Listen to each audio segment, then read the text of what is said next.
కామారెడ్డి జిల్లా నసరుల్లాబాద్ లో విషాదం చోటు చేసుకుంది. సంగం తాండాలో 4 ఏళ్ల బాలుడు పాము కాటుతో మృతి చెందాడు. ఇంట్లో ఆడుతున్న సమయంలో బాలుడు ఋషిని నాగుపాము కాటు వేసింది. దీంతో కుటుంబ సభ్యులు నిజామాబాద్ ప్రభుత్వ హాస్పిటల్కు తరలించారు. అప్పటికే బాలుడు మృతి చెందినట్లుగా వైద్యులు నిర్ధారించారు. వర్షాకాలంలో పాములు బయటకు వచ్చే అవకాశం ఉండటంతో ఇళ్లల్లో చుట్టుపక్కల పరిశుభ్రత పాటించాలని ప్రజలకు అధికారులు సూచించారు.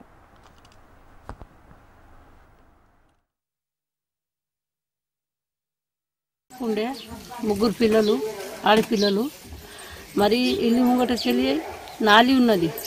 నాలిలోకి వెళ్ళి ఎప్పుడు వచ్చిందో పాము చూడలేదు మేడం. వచ్చి పిల్లగాడు ఆడుతున్నారు పిల్లగాడు. ఆయనతో వచ్చి పాము వచ్చి కరిచింది మేడం. ఒకటే కొడుకు నాగం పాము.